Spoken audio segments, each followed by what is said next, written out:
रुक जाना नहीं तू कहीं हार के, कांटों पे चल के मिलेंगे साए बहार के।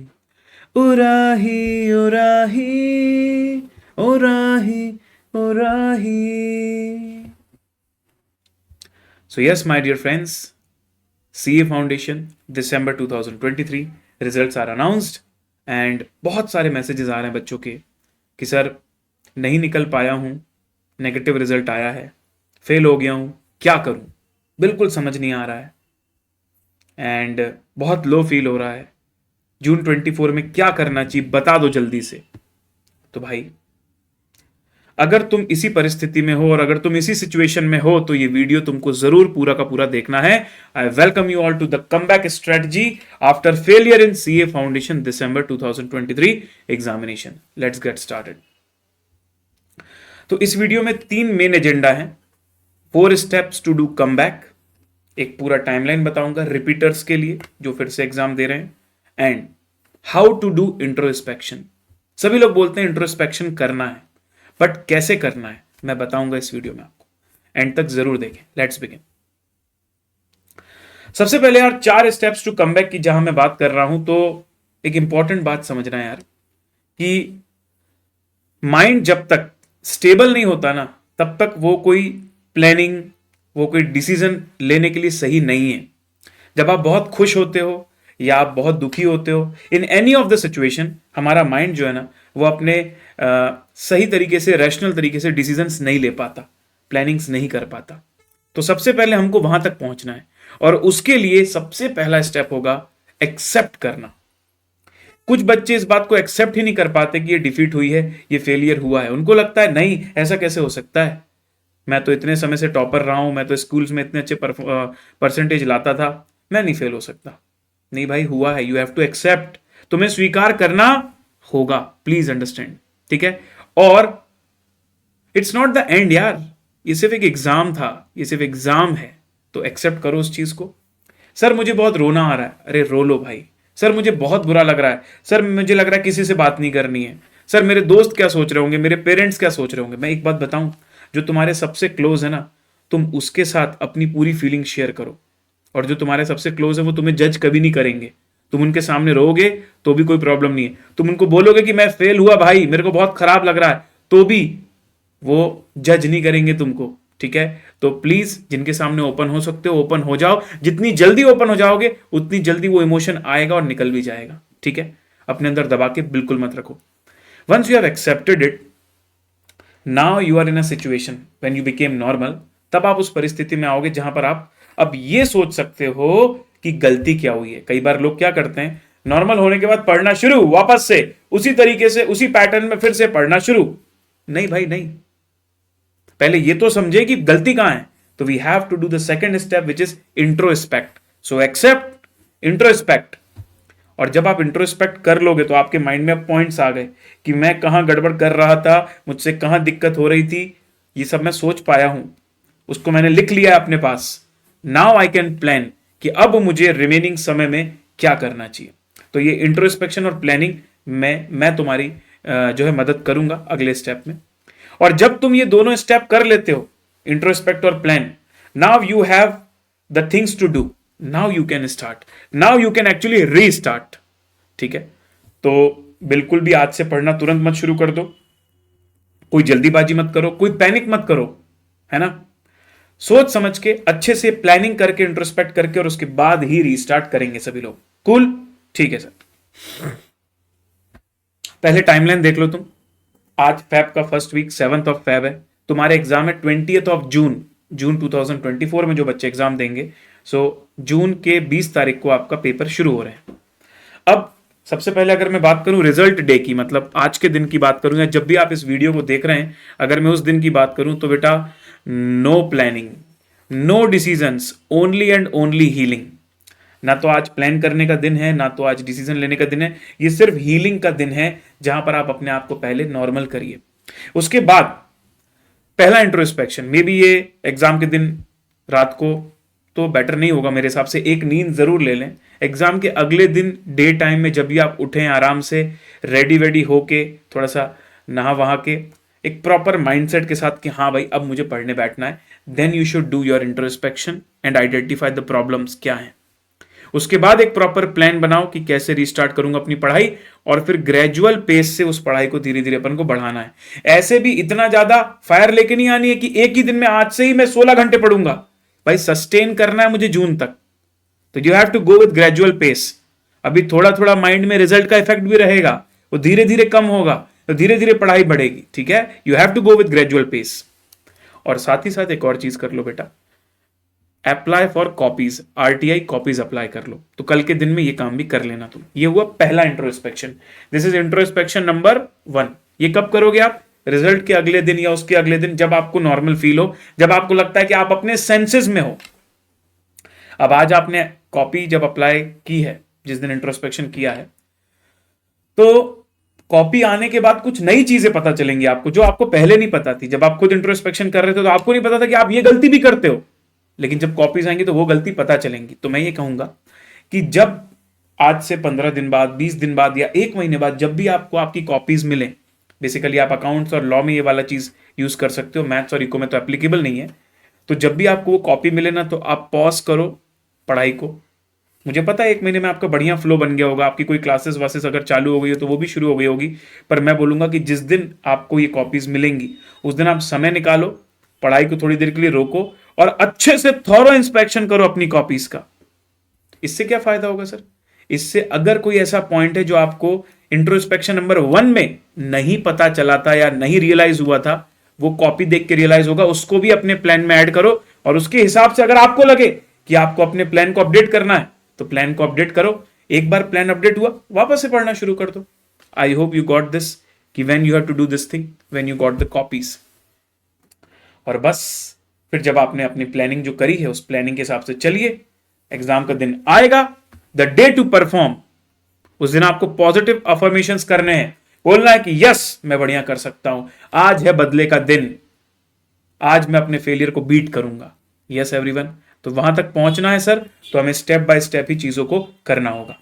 चलिए सर, अब मैं आता हूं एकदम टू द पॉइंट काम की बात में, कि सर जब आप शांति से बैठेंगे, जब आपका माइंड नॉर्मल हो जाएगा और जब आप इंट्रोस्पेक्शन करके प्लानिंग करने के लिए बैठेंगे, तो उस समय कैसे करना है चीजों को, लेट अस अंडरस्टैंड सर। जो भी काम आप करोगे वो सब्जेक्ट वाइज होना चाहिए, मतलब you have to pick 1 by 1 every subject. आपको लेना एक नोटबुक, आपको रखनी है पेन, और जो मैं स्टेप्स बता रहा हूं वो आपको सब्जेक्ट वाइज और लिखित में इन राइटिंग करना है। सबसे पहला काम, आइडेंटिफाई द कॉज, क्या कारण था, मैं क्यों निकल नहीं पाया। सर कारण कुछ भी हो सकता है कि आपके कॉन्सेप्ट्स वीक हैं। अब एक पर्टिकुलर सब्जेक्ट को उठाया है ना तुमने, लेट अस से तुमने उठाया quantitative aptitude, math LR statistics का नया नाम है क्वांटिटेटिव एप्टीट्यूड, तो हो सकता है आपके कॉन्सेप्ट्स वीक हो सकता है कि सर कॉन्सेप्ट्स की तो दिक्कत नहीं थी, लेकिन रिवीजन इनएडिकेट रह गया था, बहुत लेट सिलेबस खत्म किया था, रिवीजन नहीं कर पाया था। हो सकता है कि सर कॉन्सेप्ट्स भी सही थे, रिवीजन भी प्रॉपर करा था, एडिकेट करा था, लेकिन एग्जाम के प्रेशर को हैंडल नहीं कर पाए, उसमें प्रॉब्लम हो गई। इन तीनों के अलावा भी कुछ और अननोन रीजंस हो सकते हैं जो आपको शायद अभी ना पता हो, लेकिन जब आपको कॉपीज मिलेंगी तब पता चले। तो रीजंस कैन बी एनीथिंग। अब जो मेन 3 रीजंस मैं तुम्हारे सामने लेके आया हूं, concepts weak, inadequate revision, exam pressure handling, इनको डील कैसे करते हैं और इनके हिसाब से अब आगे क्या प्लान करना चाहिए, तो सुनिए ध्यान से।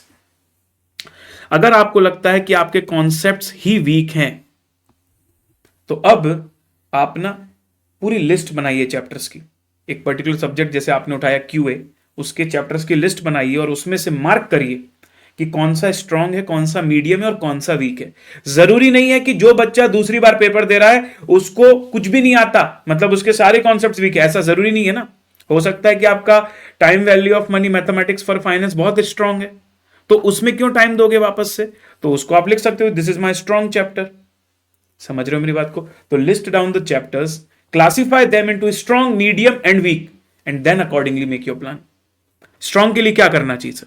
जो भी टॉपिक आपके स्ट्रांग हैं उनमें आप सिर्फ रिवीजन करो, और मेरा रिकमेंडेशन है सिर्फ सेल्फ करो, कोई प्रॉब्लम नहीं, ज्यादा से ज्यादा रिवीजन वीडियोस देख लेना, और क्या। जो टॉपिक मीडियम वीक है, मीडियम वीक मतलब सर आते भी हैं सर, लेकिन कुछ कुछ क्वेश्चंस बन जाते हैं, कुछ नहीं भी बनते। I am not sure sir कि मैं वीक हूं या नहीं हूं, आई एम नॉट श्योर। तो ऐसे केस में मैं तुझे बोलूंगा कि अगर तेरे को थोड़ा थोड़ा भी उस पर्टिकुलर टॉपिक का नॉलेज है और तेरे को लगता है तू कर सकता है उसको, तो आई विल टेल यू कि आप या तो रिवीजन वीडियोस या तो एग्जाम ओरिएंटेड बैच को यूज कर सकते हो फॉर दैट पर्पस, कि उन उन चैप्टर्स को मैं एग्जाम ओरिएंटेड बैच से देखूं। या फिर ऑलरेडी आपके पास मान लो कोई कोर्स है जिसकी आपको वैलिडिटी है आपके पास अभी, तो उसमें से वो टॉपिक आप देख लो फिर से, ठीक है। लेकिन सर अगर आपको ऐसा लगता है कि आपका आपका जो चैप्टर्स पूरी तरह वीक है, मतलब बिल्कुल आता ही नहीं है, तो उसमें मैं बोलूंगा फिर उसकी क्लास आपको शुरू से पूरी पूरी करनी चाहिए उन उन चैप्टर्स की। अच्छा, अब यहां पर एक बच्चे की कैटेगरी आएगी, वो जो बोलेगा सर मैंने लिस्ट बनाई और मेरे लगभग सारे चैप्टर्स वीक हैं सर। अरे भाई, जब तेरी सारे चैप्टर्स वीक है तो फिर मैं तेरे को जरूर बोलूंगा कि यार फिर तू पूरी की पूरी कंप्लीट रेगुलर क्लास ही कर ले, कंप्लीटली, ठीक है। अगर तेरे पास पहले से क्लास है तो शुरू से देख ले, और नहीं है तो भाई उसको बाय करके देख ले, पर स्क्रैच से कर, क्योंकि पूरे के पूरे कॉन्सेप्ट ही वीक है ना। और अभी सीए फाउंडेशन जून 24 के एग्जाम में समय है, ऐसा नहीं कि समय नहीं है, you can do that now. लेकिन अगर तुझे लगता है कि मेजॉरिटी चैप्टर्स तेरे मीडियम है, मतलब एक आधा दो चैप्टर ऐसा है जिसमें ज्यादा वीकनेस है, बाकी लगभग लगभग बनते हैं, ऐसा नहीं कि बिल्कुल नहीं बनते लेकिन बहुत अच्छे से भी नहीं बनते, मीडियम है, तो वैसे केस में मैं बोलूंगा कि if you have to do batch, आप एग्जाम ओरिएंटेड बैच करो, फिर आप रेगुलर क्लास मत करो, आपको जरूरत नहीं उतनी, क्योंकि it will take time, right. तो ये कौन सी कैटेगरी हमने डील करी, जहां पर आपके कॉन्सेप्ट्स वीक है। अब मैं ये मान के चल रहा हूं कि आपके कॉन्सेप्ट्स में कोई प्रॉब्लम नहीं थी, सिर्फ रिवीजन का प्रॉब्लम था कि आपने रिवीजन इनएडिकेट करा था। तो अब मैं आपसे क्या बोलूंगा कि अब आप अपना फर्स्ट रिवीजन अच्छे से चालू कर दो, स्टार्ट रिवीजन आइदर सेल्फ और रिवीजन वीडियोस। अगर आप उस चीज को डिसिप्लिन मैनर में कर सकते हो, आपको लगता है कि आपको खुद से चीजें याद आ रही हैं, आपने जहां पढ़ा था उसके नोट्स आपके प्रॉपर बने हुए हैं और आप बढ़िया से उस चीज को वापस से समझ पा रहे हो, तो बढ़िया है sir, go with the flow. आप अपना रिवीजन करिए सेल्फ, जहां जहां कहीं पर्टिकुलर टॉपिक में दिक्कत हो थोड़ा बहुत वीडियोस देख लो, but avoid the videos, focus on self more. But अगर आपको ऐसा लग रहा है, आपने 7-8 दिन पढ़ के देखा और आपको लग रहा है अरे यार मुझे तो कुछ क्लिक ही नहीं हो रहा, मुझे तो कुछ समझ ही नहीं आ रहा, मैंने जहां से क्लास करी थी मुझे समझ में ही नहीं आया, या तो मैं क्लास में फोकस ही नहीं कर रहा था तो मुझे पुरानी क्लास का कुछ याद ही नहीं आ रहा क्योंकि मैं ध्यान ही नहीं दे रहा था, मैं किसी और काम में लगा हुआ था जब क्लासेस चल रही थी। तो ऐसे केस में मैं बोलता हूं, अगर तुमसे सेल्फ नहीं हो रहा है, सुनना, अगर तुमसे सेल्फ नहीं हो पा रहा है, then I will tell you to join the exam oriented batch, then you can come and join exam oriented batch, उसमें प्रॉब्लम नहीं है, ठीक है। अच्छा, जब भी रिवीजन का प्लान बनाओगे तुम, अब तुम बैच में आ गए तब तो तुम्हारा प्लान ऑटोमेटिक बन गया कि टीचर जिस सीक्वेंस में पढ़ा रहा है तुम भी उनके साथ लाइव पढ़ रहे हो, पर अगर तुम ऊपर वाले स्टेप में हो जहां तुम सेल्फ कर रहे हो पूरा, तो मैं तुमसे बोलूंगा बहुत स्पेसिफिक प्लान मत बनाओ, वीक वाइज प्लान बनाओ, वीक 1, वीक 2, वीक 3, और हर वीक अपने प्लान को रिव्यू करके अगर उसमें कुछ नेसेसरी चेंजेस करने पड़े तो करो, मतलब थोड़ा ओपन माइंडेड रहो, ठीक है। You have to be motivated, you have to follow your time table very seriously, but it has to be flexible, कि जरूरत पड़ने पर आपको लगे नहीं यार मेरे को लगता है यहां पर ज्यादा समय मेरे को अलोकेट करना चाहिए, यहां कम करना चाहिए, तो you can change it on the weekly basis, daily भी नहीं, क्योंकि डेली करोगे तो फिर यार प्लानिंग ही करते रह जाओगे, पढ़ोगे कब। तो डेली भी उस चीज को मत रिव्यू करो, at least Sunday to Sunday review कर लो कि भाई कल मंडे से मैं अब अपडेटेड प्लान के हिसाब से काम करूंगा, ठीक है नाउ। तो weak concepts cover, inadequate revision cover. अब आता है sir exam pressure handling. Sir मेरे कॉन्सेप्ट स्ट्रांग हैं, मैं रिवीजन करूंगा, रिवीजन तो पिछली बार भी किया था मैंने सर, लेकिन सर एग्जाम में प्रेशर हैंडल नहीं हुआ, ब्लैंक हो गया, जाके उस एनवायरनमेंट को समझ ही नहीं पाया, उसमें कंफर्टेबल हो नहीं पाया और मैं परफॉर्म नहीं कर पाया। सो अगर आप इस कैटेगरी में हैं, if you are not able to perform in the exam day, मैं तुमसे बोलूंगा सिर्फ पढ़ाई मत करो, सिर्फ रिवीजन मत करो, सिर्फ टॉपिक्स को मत देखो, तुमको एक और चीज पर काम करना पड़ेगा, to focus on the mental and the physical wellbeing. You know see exams are those who conquer their mind. तो अगर आपने अपने माइंड को जीत लिया, सी एग्जाम्स में काफी हद तक आप आगे निकल सकते हो, वरना बहुत मेहनत करने के बाद भी सर अगर हम मेंटली स्टेबल नहीं रह पाते एग्जाम के दिन, तो सारी 6 महीने की हमारी मेहनत जो है वेस्ट हो जाती है because of that 3 hours. So sir कैसे हम कर सकते हैं अपने मेंटल वेलबींग को कैसे अच्छा कर सकते हैं, फिजिकल वेलबींग को कैसे बढ़िया कर सकते हैं, मैं बोलूंगा make a routine, where a dedicated time should be there for exercise and meditation, else situation will repeat. सच बता रहा हूं, वो सिचुएशन फिर आएगी। वरना तुम्हें लगता है कि सुबह बस पढ़ाई करना है, शाम को तुमसे पढ़ाई नहीं हो रही है, डिनर से पहले तुमको लगता है थोड़ा वॉक करना है या डिनर के बाद वॉक करना है, भाई मिनिमम वॉक तो कर सकते हो ना। कुछ नहीं कर रहे हो तो मिनिमम वॉक करो, कम से कम 10-15 मिनट वॉक करो। थोड़ा थोड़ा बढ़ा सकते हो, बढ़ाओ उसको। थोड़ा एक्सरसाइज करो। मेडिटेशन सर मुझे नहीं पता कैसे करना है, भाई हमें भी पता नहीं था। यूट्यूब की वीडियोस एटसेट्रा से तुम सब कुछ सीख सकते हो। गाइडेड मेडिटेशन से छोटे छोटे स्टेप से चालू करो। 5 मिनट का वीडियो, 10 मिनट का वीडियो। सूर्य नमस्कार कर सकते हो तुम, 12 मिनट में सूर्य नमस्कार के जितने राउंड्स होते हैं वैसा करके देख लो। You have lot of options to do. It's just कि मेरे अंदर सर वो विल नहीं है। अगर मेरे अंदर विल है तो रिसोर्सेज की वर्ल्ड में कमी नहीं है भाई। ऑनलाइन स्पेस आने के बाद तुम हर चीज सीख सकते हो और तुम्हें उसमें प्रो थोड़ी बनना है। तुम्हें बस अपना एक रूटीन बनाना है, दिन में 15 से 20 मिनट, आधे घंटे निकालने उसके लिए। ठीक है। अब एक और चीज सर, कई बार क्या होता है, हम मेंटली फिजिकली स्ट्रांग हैं पर एग्जाम का एनवायरनमेंट पता ही नहीं है बिल्कुल। क्यों? क्योंकि पिछली बार हमने मॉक टेस्ट पेपर ही नहीं दिए थे। तो इस बार वो गलती मत करना। अगर पिछली बार तुमने टाइमर लगा के प्रॉपरली 2 घंटे 3 घंटे बैठ के पेपर नहीं दिया था तो इस बार पहले 3-4 बार दे के जाना। अगर पॉसिबल हो तो आईसीआई का फिजिकल मॉक टेस्ट भी देना। उससे भी काफी एंग्जाइटी कम होती है। एग्जाम के लिए काफी हद तक तुम तैयार होते हो प्रेशर को हैंडल करने के लिए। तो इस तरीके से मैंने बेटा आप लोगों के लिए तीनों डिविजन्स डिस्कस किए। वीक कॉन्सेप्ट्स है तो क्या उस पर एक्शन होना चाहिए, इनएडिक्वेट रिवीजन है तो क्या एक्शन होना चाहिए, एग्जाम का प्रेशर हैंडल नहीं हो रहा तो क्या एक्शन होना चाहिए, और बाकी जो अननोन रीजंस है सर वो तो आपको कॉपीज देखने के बाद खुद ही पता चलेंगे कि लिखते समय आप क्या गलती करते हो, वो तो आपको खुद ही सही करना है। अब ये बातें बताने के बाद मैं कुछ ऐसी बात बता रहा हूं जो थोड़ी सी कड़वी लग सकती है, जो थोड़ी सी हार्ड ट्रुथ है, लेकिन इसमें आगे बढ़ने से पहले बस मैं आप लोगों से ये बोलूंगा कि जब भी आप अपना इंट्रोस्पेक्शन कर लें, इस वीडियो को सेव करके रख लो, बुकमार्क करके रख लो, और जब भी आप इंट्रोस्पेक्शन करो, चाहे आप रिजल्ट के अगले दिन कर रहे हो या 3 दिन बाद कर रहे हो, when ever your introspection is completed, उसकी एक समरी कमेंट बॉक्स में डालो भाई। ठीक है, मैं पढ़ना चाहता हूं कि मेरे बच्चों ने जो इंट्रोस्पेक्शन किया उनमें उनको इन तीनों में से कौन सी चीज में गलती समझ में आई और अब वो उसके लिए क्या करने वाले हैं। ठीक है, उन्होंने उसके आगे क्या एक्शन डिसाइड किया है। I don't want a detail thing, but एक कमेंट होना चाहिए आप लोगों का जिसमें आप ये बताएं कि हाँ सर इंट्रोस्पेक्शन डन, मैंने नोटिस किया कि मेरे से ये गलतियां होती है और अब मैं इस आगे से ये करने वाला हूं, and I have also applied for the copies, अगर आपको अकाउंट्स और लॉ में भी प्रॉब्लम रही थी तो। ठीक है, चलिए अब कुछ सिचुएशनल बातें, specific guidance based on the situation of student. अगर तुम ऐसे बच्चे हो जिसने दिसंबर 23 में जो एग्जाम दिया था ना वो उसका फर्स्ट अटेम्प्ट था और तुम क्लियर नहीं कर पाए हो, तो तुम्हारा एक अलग पेन है। क्यों? क्योंकि तुमने फेलियर को पहली बार देखा है। तो मैं अब बोलूंगा कि इस फेलियर को चैलेंज की तरह लो। ठीक है, अगले अटेम्प्ट को लास्ट अटेम्प्ट की तरह मानो। हाँ, सीए में अटेम्प्ट की लिमिट नहीं है, पर तुम इस बात को भूल जाओ। तुम ये बोलो बस भाई मेरी तरफ से तो मेरे लिए ये डू और डाई है, पहला नहीं तो दूसरे में तो निकलना ही निकलना है। फाउंडेशन है यार ये, इसी में टाइम थोड़ी वेस्ट कर दूंगा इतना सारा। ठीक है, अगला focus more on identifying the weak areas, क्योंकि अब ना तुम पहली बार सिलेबस नहीं पढ़ रहे हो, तो ये नहीं कि भेड़ चाल की तरह फिर से जैसे पहली बार पढ़ा था वैसे ये मान के पढ़ने लगे जैसे तुम डब्बा हो, तुम्हारे दिमाग में कुछ है नहीं। अरे भाई जो चीजें तुमको आती हैं उसमें टाइम वेस्ट मत करो, जो चीजों में तुम कमजोर हो उसको फिर से करो, वरना खोखला कॉन्फिडेंस आएगा। क्या? अरे मैंने वही वही चीज फिर से पढ़ ली जो मेरे को आती थी और जो जो चीज मेरे को नहीं बनती थी वो अभी भी नहीं बनती। सेंस क्या है उसका भाई? तो कंफर्ट जोन से बाहर आओ, जिस पे प्रॉब्लम है या जिन चीजों को छोड़ा था उस पर काम करो। ठीक है, and listen to me very carefully, you are not giving the exam for the first time, so pass होना इज नॉट योर टारगेट। आपको हाई टारगेट रखना चाहिए। अभी भी अगर आप ये सोचते हो कि बस पास करवा दे भगवान, अरे भाई तुम पहली बार नहीं पढ़ रहे हो, तुमको ऑलमोस्ट सिलेबस पता है। Now you can target high. It's very bad to underestimate yourself कि अब भी तुम पास होने की बात कर रहे हो। नो, ऐसा बिल्कुल मत करो। तो target high because it's your second attempt now. ठीक है सर, मेरा सेकेंड या उसके ऊपर का अटेम्प्ट था सर।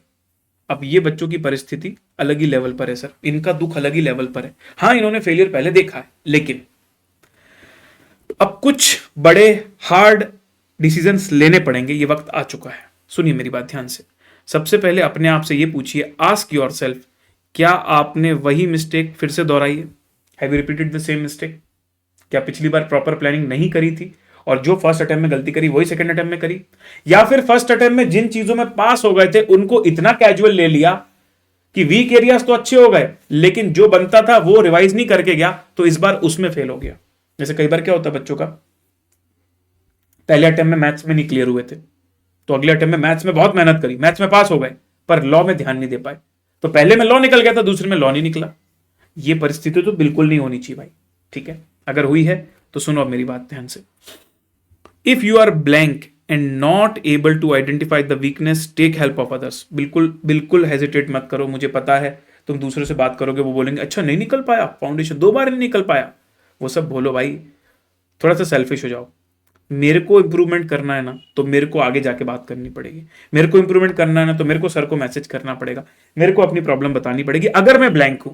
हाँ, अगर मैंने पीछे की जो बातें बताई उसको करने के बाद आप कंफर्टेबल हो जाते हो, तो फिर आपको अननेसेसरी ओवर प्लानिंग करने की जरूरत नहीं है। Once you realise that what are the areas to improve, just work on it without thinking about past and future. अब भूल जाओ कि 2 बार हो गया, आगे क्या होगा, सब भूल जाओ, ठीक है। और जो हाई प्रेशर तुम्हारे ऊपर आया है ना, कि तुम्हारे ऊपर एक नहीं 2 अटेम्प्ट या 2 से भी ज्यादा अटेम्प्ट क्लियर नहीं होने का प्रेशर है, उसको रीजन मत बनाओ गिव अप करने का, बट रीजन बनाओ टू स्टडी का, कि भाई क्या कर रहा तू, तीसरी बार कर रहा, अब तो करना ही पड़ेगा भाई, अब कोई चॉइस नहीं है। फोन चलाने का मन हो रहा, फेंक फोन को साइड में, फ्लाइट मोड में कर, किसी का फोन मत उठा, जो स्टडी टाइम तो स्टडी टाइम, दैट्स इट, ठीक है।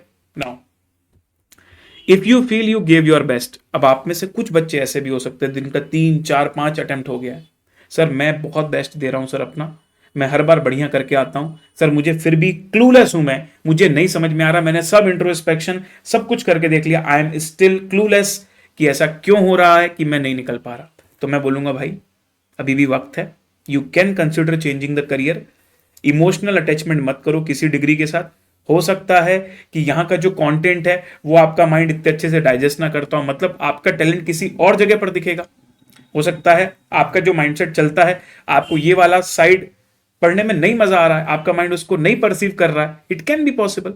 तो सिर्फ because of the society pressure या फिर because just it's your ego, मतलब ईगो तो नहीं बोलूंगा, लेकिन मतलब ऐसा कि भाई मैं एक बार गया और मेरा नहीं हो तो अब तो मैं करके दिखाऊंगा, ये तो मतलब मेरे सेल्फ रिस्पेक्ट पे बात हो गई, नहीं भाई, it's just a course, don't get emotionally attached. हाँ, तुम्हें अगर लगता है कि अभी भी तुम्हारे पास स्कोप है कि तुम बेटर कर सकते हो अगली बार, तो फिर बिल्कुल गिव अप मत करो, give it one more chance. But if you think that नहीं यार अब तो मेरे को लग ही नहीं रहा इसमें आगे क्या करूं मैं, मुझे बिल्कुल समझ नहीं आ रहा, मैंने इतना ट्राई मार लिया, हाँ सब कुछ तो करके देख लिया, then you can consider changing career. मैं बिल्कुल किसी को ऐसा नहीं बोलूंगा कि नहीं अब कर रहा है तो करना ही है, अब करके ही दिखाना है।